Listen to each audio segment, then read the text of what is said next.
2007 was not the time to be opening a bookstore. It was a challenging time for everybody in the business. You know, a lot of foreclosures, a lot of people, you know, a lot of businesses closing. And yeah, that's when we started Gottwals Books. It should not have worked. And the thing was, he believed in it, apparently. They believed in it, and they did it. And they did it well.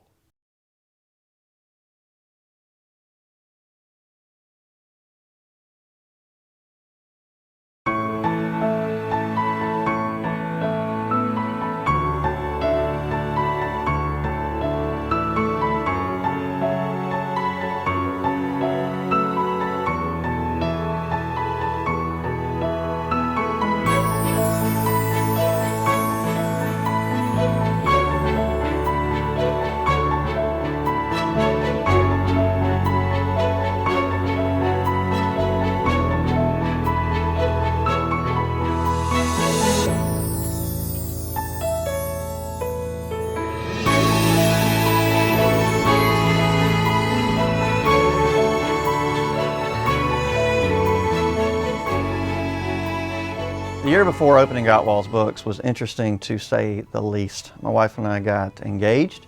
My dog of 15 years passed away. I went abroad to study at Oxford overseas.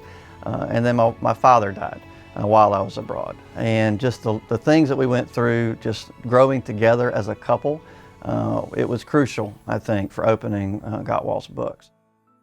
There's just a lot wrapped up into that time of life, as we were, of course, so excited about our future, being engaged, soon to be graduated from college, and then to have something that tragic happened.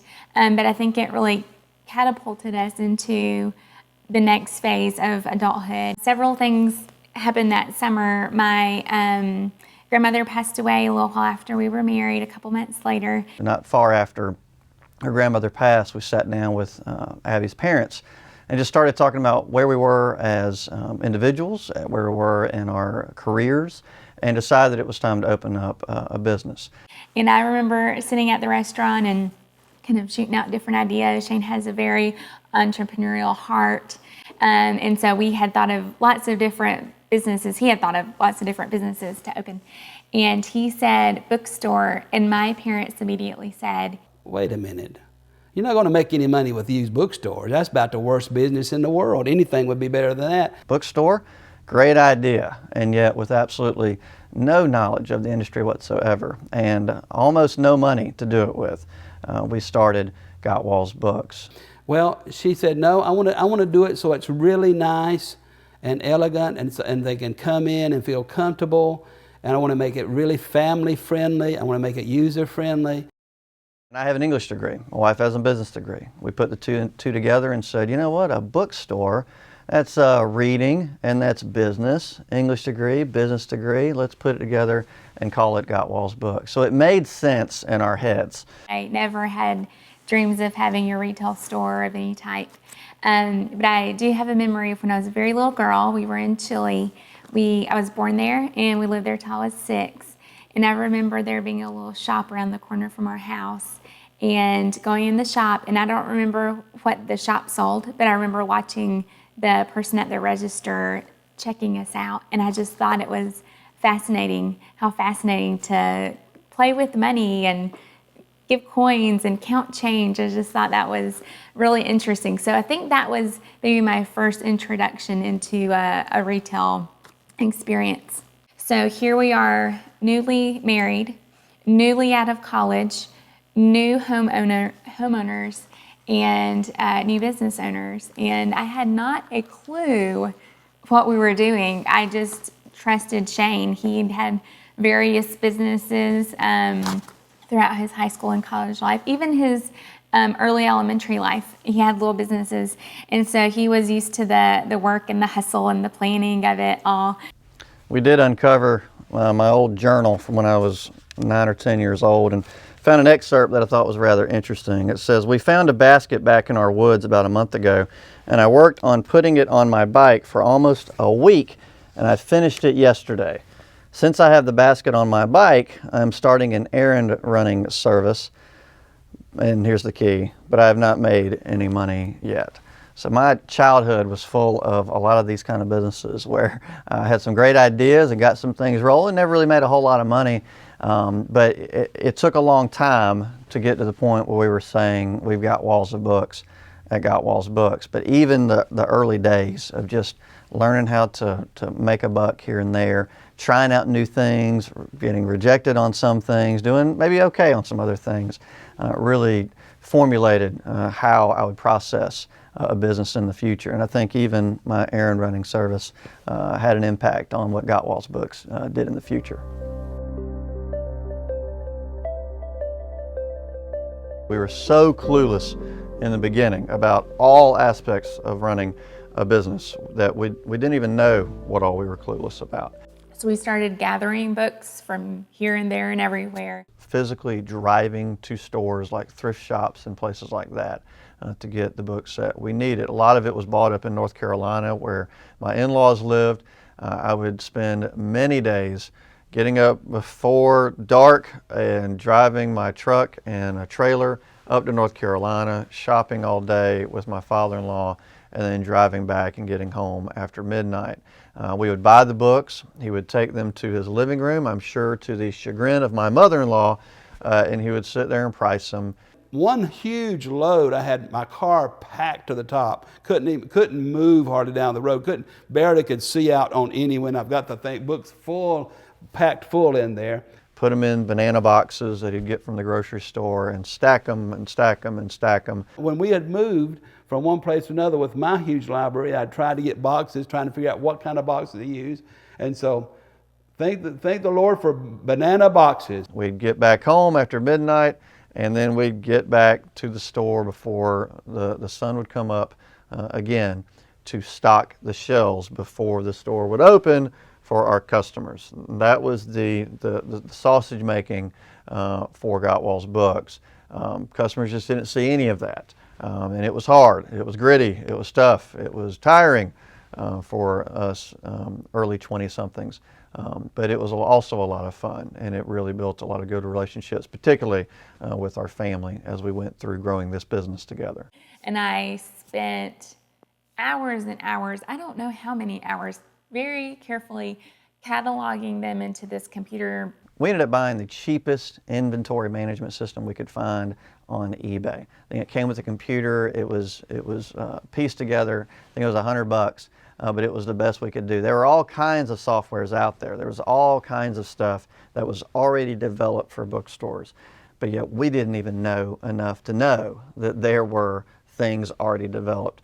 And so I logged them in, boxed them up, tried to prepare them. We had them in our house, so it felt like so many books. And then we got to our first location, moved in, got all the shelves up, got the books out, and it felt like so many books.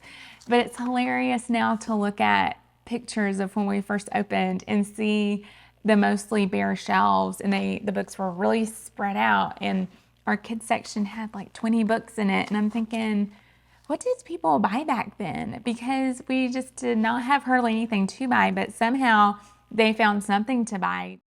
Money was really hard to come by in those early days. We scrounged together a few $1,000s that we were able to get from when my father passed away and also when my wife's grandmother passed away. But we didn't come for much at all. We didn't have a lot of resources behind us. And we did struggle, particularly in those first few months, to get this business off the ground. And at one point we even got so desperate as to, for years, I had been collecting the original Nintendo cartridges, the original Nintendo games. I had a collection of over 200-something unique titles. It was my prized possession, but I realized at one point that the $1,000 I could get off of selling them was a lot more valuable to our family and to this growing business than having those cartridges in my closet. We were always able to pay for the store month to month. We were always able to pay for a house month to month. But I do remember getting to a point pretty early on where it felt like I will have to work forever. I will always have to work 9 to 9 every day forever. We're not getting ahead. But as I remember in particular, one Christmas gift my mother-in-law gave us, a brand new luggage set, which we used on a trip one time, and the wheels just weren't very good. So I remember taking that luggage set back to the store and thinking, oh, I'll use the money I get back instead of to buy another luggage set. I'll use it for groceries.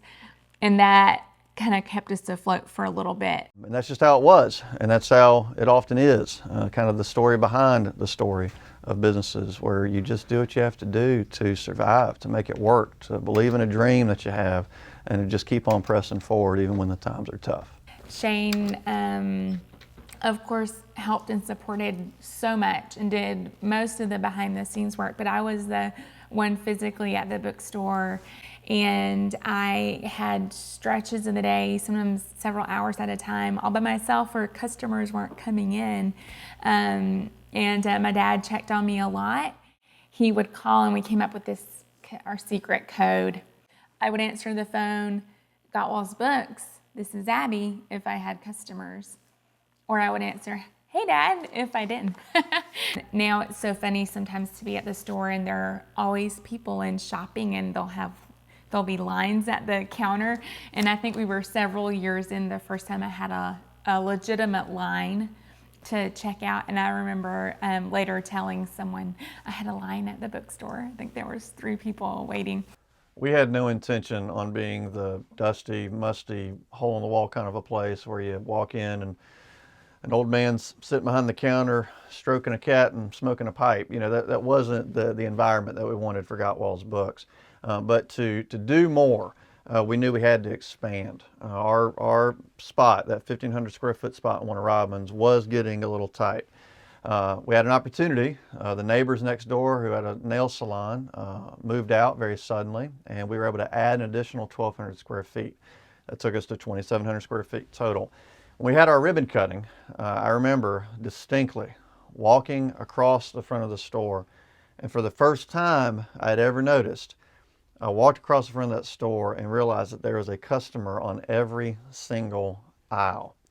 That moment, it stands out so vividly to me. That moment is when I knew that we really had something that people loved, that people were dedicated to. When Shane suggested the idea of expanding the store, I was all for it. But then a little while later, when he suggested opening another location, I was not all for it. I did not really want to grow. I don't especially love change, and which is also an understatement. And so I remember just having to come to the place where I was either really going to put the brakes on everything and say no and be heard, or I was going to have to put the brakes on myself and trust Shane. And within just a few short months from that point, we would have store number 2. Shane had decided to actually open a second bookstore, and to work exclusively with the bookstores, and really that's where it goes to starts multiplying.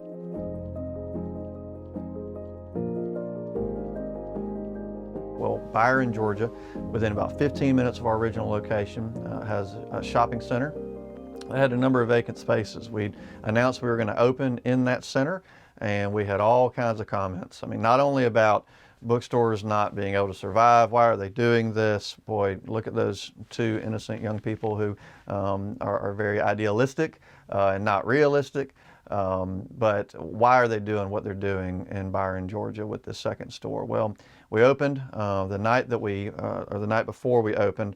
My wife and I stayed up the entire night. I think she may have gotten 45 minutes worth of sleep, but we stayed up the entire night. Her parents showed up at 2 o'clock in the morning because they knew we were struggling to get everything ready for that store to open. But they showed up, drove all the way down from North Carolina, and together we got the place ready to open at 9:30 that next morning.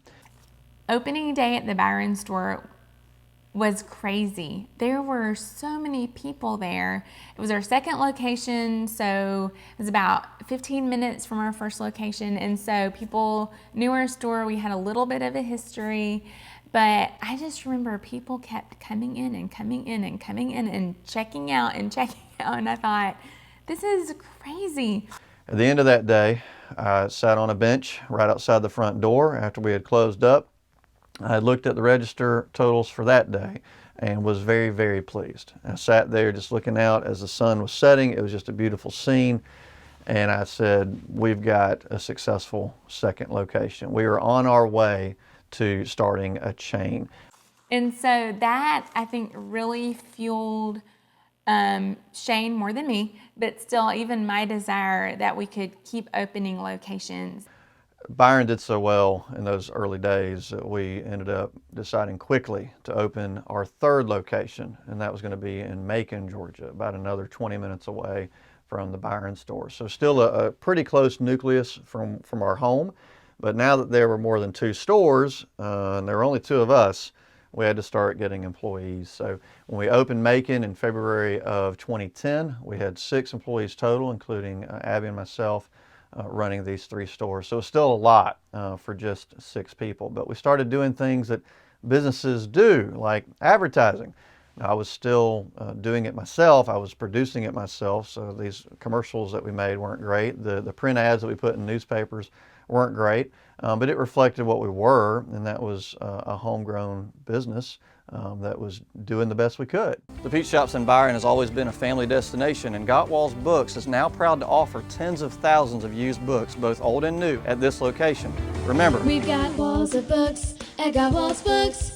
Come inside and have a look.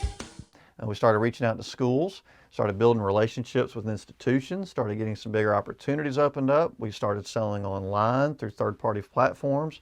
So we were diversifying our business. We had a strong store credit system at that point. We were doing college textbook buyback at that point. We were giving teachers all kinds of incentives to come in and shop with us.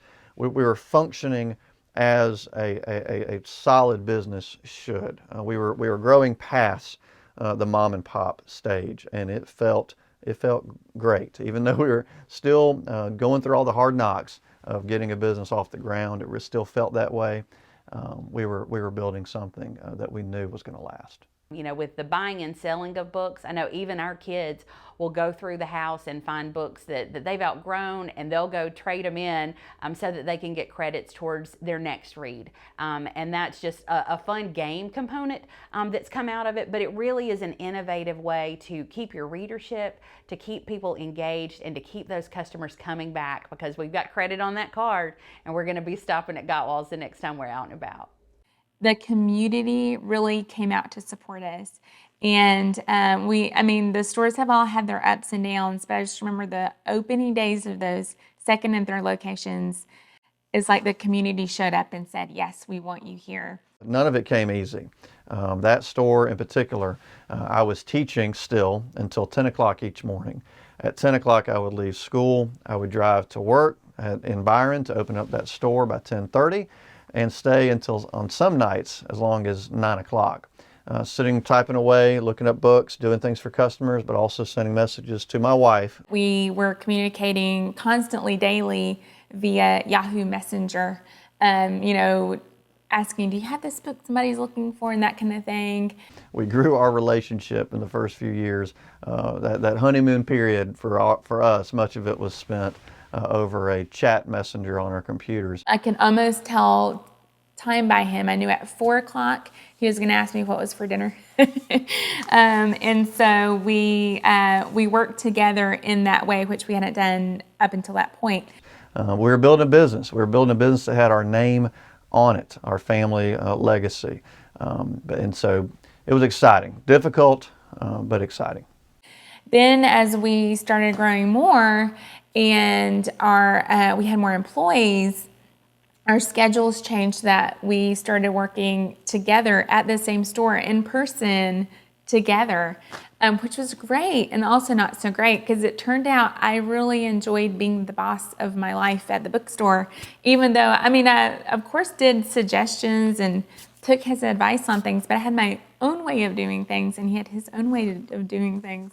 Toward the middle of 2010, we had 3 stores that were doing well. We had a chain. We had a successful chain, and we knew that we had a good system, and that was the most important thing. And understood that this thing had been and should continue to be replicated. But to do it on our own, we're still a family of limited resources. We couldn't go and open stores all over the country on our own dime.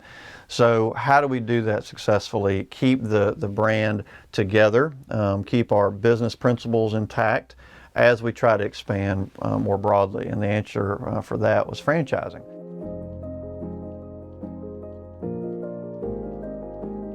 So 2010, for many months it took to work with lawyers to develop all the documents that we needed, all the paperwork that was required to do something like a franchise. It's a very intensive process, but we got it done.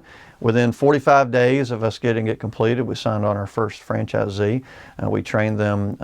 At that point, we had our 4th store open for Gottwals Books, and it was down in Perry, Georgia. So all of our stores, our 4-store chain now, was within about an hour of itself. Compliment to the city of Perry when Shane Gottwals made a decision to put a bookstore in Perry. I think what I thought was a compliment to us has become a good business decision for Shane. He has a good bookstore here, and I frequent it often. I'm glad of my friendship for Shane, too. Once I learned how to spell his last name, we got to be good friends. And Shane's a good man and has a good bookstore here, and it enhanced Perry greatly. Not a lot of towns the size of Perry have their own bookstore, but good towns do, and I think Perry is a good town. I think Shane's in a good place. I know that he and the people that work for him are doing a really good job, and I enjoy going in there, and I enjoy doing business with Shane. We learned that we could teach others to do all that we do. We gave them every single step, and then they go on and do it on their own. We have some oversight at times. If we need to slap their hand and say, don't do that, we can do that. But it's more about building a business with someone who is personally invested financially, but just also mentally, emotionally, in these places that are all over the country. While we give them our principles, we tell them, here's how to not make the $10,000 mistake. Here's how to make the $10,000 good decision. We do all of that for them, keeping that brand together and keeping a system intact that we've developed that we know is good as we expand across the country.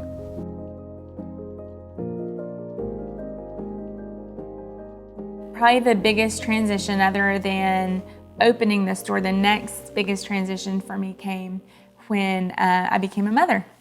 And I remember months before we even decided we were ready to start a family, I remember thinking, how would anybody come into the store and do what I do exactly? We didn't really have a duplicatable system. I didn't know how to teach someone else to be me. I had our first child, Millie, in 2011, and stepped away from the business for the most part.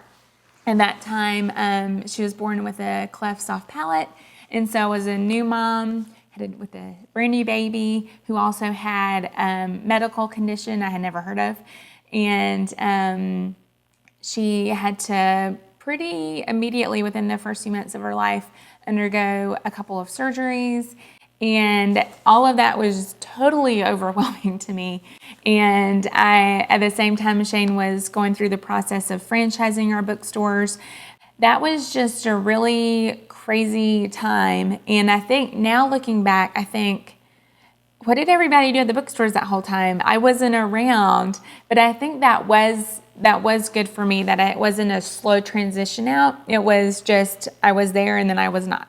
And I did eventually start going back to work on Saturdays, and eventually got fired basically from doing that because I had to call in sick so much when I was expecting our third baby. I was just real morning sick a lot, and so our manager very kindly asked me if she could take me off the schedule.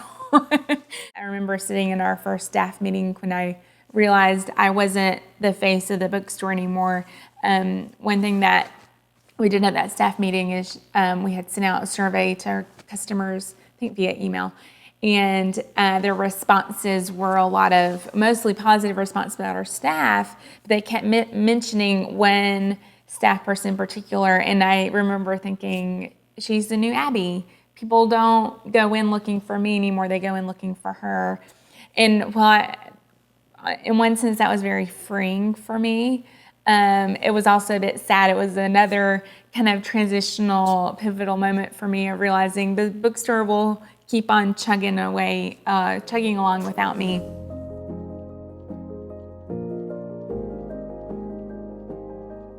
We did absolutely everything we could to serve each and every customer. I mean, we did it because it was the right thing to do. My wife in particular was remarkable at that, just making people feel like she really did care about them, and she did. Every single person that came in, I was so excited to see them. Thank you for coming in today. And I really meant it. And then if they had a crazy request, I remember reading this book when I was a kid. It was blue. It had a picture of a puppy on the front. I was all about finding that book. I remember one time when a gentleman in a big red Hummer pulled up to our store. He popped in for a second. He was going next door to get his haircut at the salon, and he asked for a certain book. And I said, all right, go get your haircut. By the time you come back, we'll have it at the counter ready for you. And he said, thank you. And I checked our shelves, and we didn't have that book anywhere. So what I did was drove down the street to the much larger Books A Million, bought the book that he was looking for, raced on back, and within just the nick of time, had it there at the counter as if we had it there all along, just as planned. When he came back with his freshly cut head of hair, he bought his book, he thanked us, he left. Not sure if we ever saw him again, but it still was a good tool for us. It was a good lesson for us to just take every opportunity we could to take care of each and every need for each and every customer. What that did was that set us up for realizing what a great community service it is to have someone so invested in helping you with your book.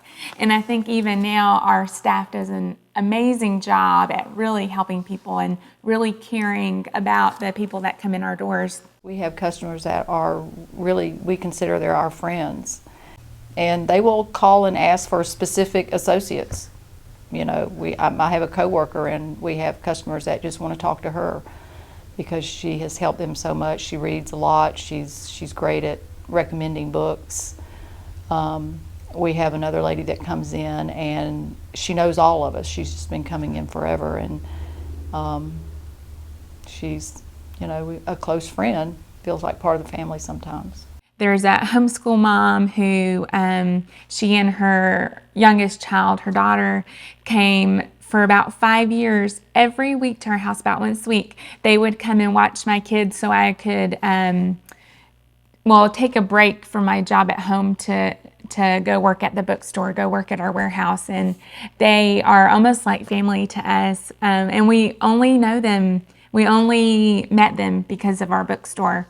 There's a couple who came in about once a week. They came in, a husband and wife, an older couple, and she would shop and he would sit and wait for her. And just a super sweet couple, funny, real personable. And we ended up putting a little plaque above our couch for him in honor of him, because that was his little waiting area while he waited for his wife to shop. And passed away recently, and the impact of that was phenomenal, because they supported us. All those years they supported us.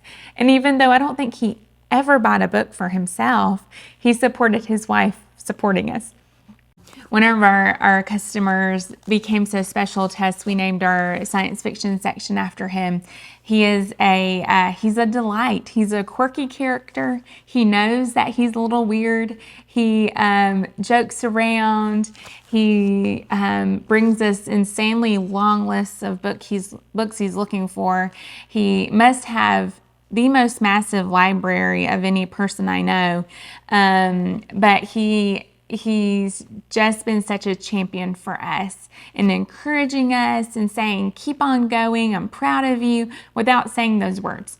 He's just really been a champion for us.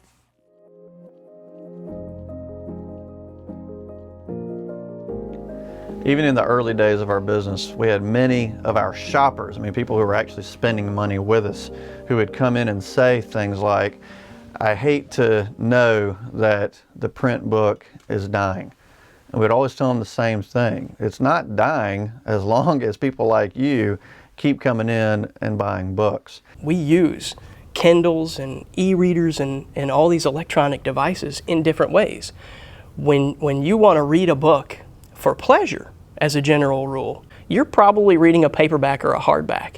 If you're on the beach, you know, in the sand, you're reading a paperback or a hardback. I have to have a physical book, and there are purists like me in excess in this country that want to, actually hold the book, feel the book, bookmark the book, turn down the page, and if you own the book, underline a passage. We didn't have customers who jumped on that bandwagon, really. We had a few that brought in books and said, I've decided to go to e-readers, but maybe 2 that I can remember telling me that. Most of them will tell you that they like a book in their hand. They may use an e-reader at times, but they still want a book in their hands. So I never thought that was going to be a big deal. E-books have not gotten rid of print books. It doesn't look like they're going to. More books are printed this year than ever before. So how that's going to change, I'm not sure if we will ever see the demise of a printed book. I don't think it will be in our lifetime. You see digital book sales decline year over these last years that we've been open. You see people value more and more the local bookstore and just its place in the community. And we tell folks now, as long as you keep on doing what you've now been doing for years and years here at Gottwals Books, the print book will not die. The demand for the smell, the feel of a book will not die. We spend so much time on our screens at work. We spend so much time on our screens even at play nowadays that we need a break. We want a respite. And what better place to find that rest, that solace, that guidance than in the pages of a good book. And we're going to keep providing that as long as our customers want it.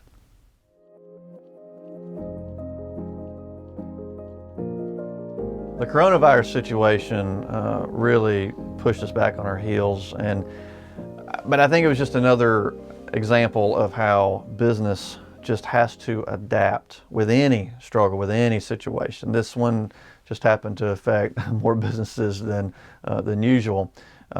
We did a few different things. We ended up shut down for almost a month. It's very, very difficult to keep a business running and keep employees paid when you don't have a lot of revenue. So we adjusted. One thing we did were what we called survival packs, where we, for a flat amount, sent customers who had to be at home. They weren't allowed to even get out. Some people were just uncomfortable getting out. Sent them a supply of books at a discounted rate that we hand selected. We shipped out in 1 month nearly 1,000 of those things. And that is what allowed our business to survive and continue paying all the people that work here. We never once had to let anyone go. We never had to make drastic cuts to anything. Our internet sales, that side of the business, we were diversified, fortunately, in that way. So our internet sales actually increased at that time. So we were able to make it through. And really, after we ended up getting out of it, we're about where we should have been anyway. And so not every business can say that. We know that. We know that we're very fortunate.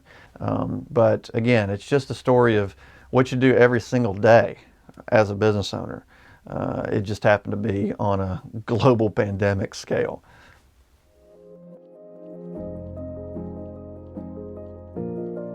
Obviously, Gottwals Books has impacted our family life a lot. None of our kids know life as a Gottwals without Gottwals Books being a part of it. So our oldest, Millie, when she started learning her name, Millie Rose Gottwals, she would say, Millie Rose Gottwals Books. That was her name. Jack, our second, would do that when he learned how to write his name. He knew his name was Jack Gottwals, but when he wrote it, he would write Jack Gottwals Books. Silas, our third, he identified yellow letters as being Gottwals Books. For a long time, Waffle House or anything that we saw with yellow letters, that was Gottwals Books. He knew the yellow before he knew the letters. Hannah, our youngest daughter, she's her fourth, she will oftentimes, our route now takes us from home to school to pick up the kids every day, takes us right by the bookstore. And sometimes I'll just be, driving, not really thinking about exactly where I am, and she'll say, look over there, it's Gottwals Books. So certainly for our kids, they'll never know childhood separated from some evenings at the bookstore while we work, or helping us stack up a stack of books, or picking off old price stickers off the back of books. There's lots of little jobs to keep little fingers busy while we're working. And we're grateful to be able to hopefully pass that on to them in the future. They see hard work, what it can literally build. They can see the fruit of labor more so than, a job at a computer or that kind of thing. They can see with their eyes what you can create. Also, they have endless access to books, which is phenomenal. Our kids will regularly gather together and look at books, not staged, not forced. We'll just kind of realize all the kids are really quiet, and we'll look over and they've all got a book, or they're all looking at the same book. And it's just a really sweet gift that we can give them. There are obviously lots of books that have impacted my life. I love Little Women is one that I've read and reread over and over. I think it just spans so many elements of a girl and then woman's life growing up. So every time I've reread it, I've resonated with different parts of it. But I'm going to read something from A Tree Grows in Brooklyn. It's a story of a girl who grows up impoverished in Brooklyn, New York, pre-World War II. She's just different. She's very introspective. She just doesn't really fit in. But I love the description of when she learns how to read and learns that she has access to her local library. What a difference that makes in her life. From that time on, the world was hers for the reading. She would never be lonely again, never miss the lack of intimate friends. Books became her friends, and there was one for every mood. There was poetry for quiet companionship. There was adventure when she was tired of quiet hours. There would be love stories when she came into adolescence, and when she wanted to feel a closeness to someone, she could read a biography. On that day when she first knew she could read, she made a vow to read one book a day as long as she lived. And I think for me that really encapsulates a lot of what the power of reading is. All the research shows it just makes us better people. It makes us better community members. It makes us better mothers and fathers. It makes us better sisters and brothers. It makes us better teachers, better learners. It changes us in a way that no other media form ever can and ever will. The journey has been rather long, but very rewarding. And we can reflect on all kinds of stories that really, in the moment, sort of took our breath away, made us question things that we were doing. The number of times we have blown a tire on a trailer we were pulling, the number of times we've blown a tire on a truck because we had way too much loaded in the back.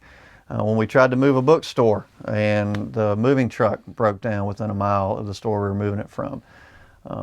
Just all the things that make up this long tale, this story, to continue using book puns, of the bookstore. When Abby fainted while she was behind the counter one day working by herself, and a good friend of mine had to pick her up and carry her out and drive her to the hospital. When I fell asleep on a storage rack behind the back of one of Robin's bookstore in the first year that we were open, because we were just working so long and hard, and it was so late, and there wasn't any place else to lay down. It's all these little things that just build this story, and when we can look back and say, wow, what a pride we have, and even though it was difficult, what we get to enjoy now, what we get to enjoy not only with our coworkers, but with our employees, providing a service that took so much And not everyone gets to know about all the little details, but we know what it took to build this, and what it really takes for any local business, any mom and pop, any homegrown business to succeed. It's a lot of work, but there's also a lot of reward.